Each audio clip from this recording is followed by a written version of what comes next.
做一个整体测试啊。编号是58985，反了啊，58985，应该是58985啊，4缸的 K1。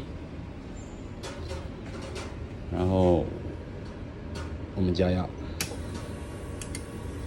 油泵加上去，油压也会上去，这个高压低压我都调好了，这个没有问题啊。然后呢，如果没有踩油门，这4个不应该有一滴漏油。如果漏油的话，相当于什么呢？烟缸。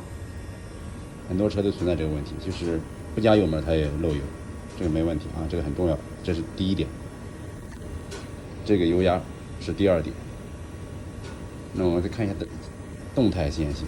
什么叫动态线性？就是从0加到120公里，那么它这个喷油量应该是一致的。我们先慢慢加上去啊，我这里加。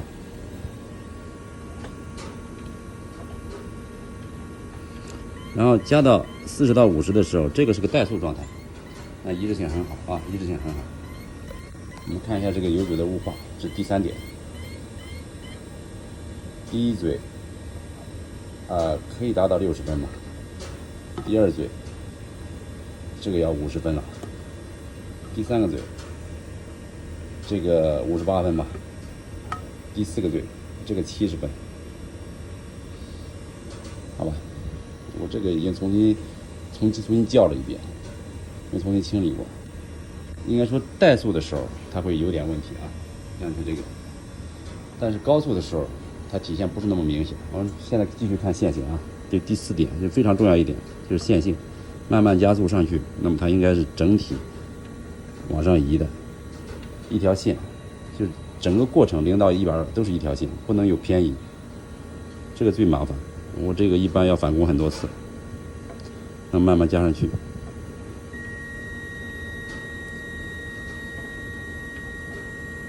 到达这里的时候就是全速了，全速了。为什么这个偏低了？往后就全速的时候偏低了，因为这个喷嘴确实第一嘴有点不稳定，这个喷嘴问题啊。如果以后存在不稳定因素，就是这个喷嘴的问题了啊。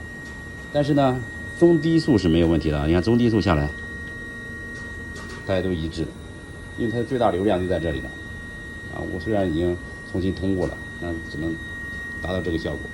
比之前是强了很多啊，就是最高速的时候，你看这个一嘴上不去，其他3个 OK 啊，但是中低速一点问题没有，看吗？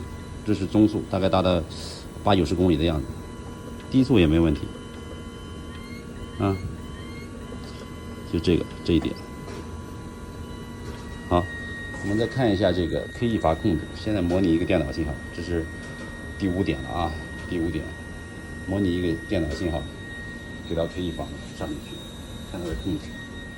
那么我们这是一个截止，相当于减速断油，没问题啊 ，K1阀没问题。那么再0，然后再加浓，它也会加浓上去，但是一嘴有问题啊，就是高速的时候有问题，一嘴，低中速没有问题啊，这是一个平衡状态。那整体就是这样，整体除了第一嘴之外啊，如果不换喷嘴，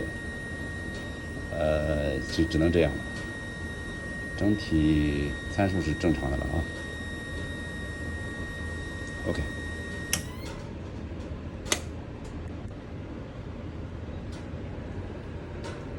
再重复一次啊，因为我考过级，一致性都很好的啊，我起码要考半个小时，测它稳定性。再看一下它一致性啊，慢慢降下去，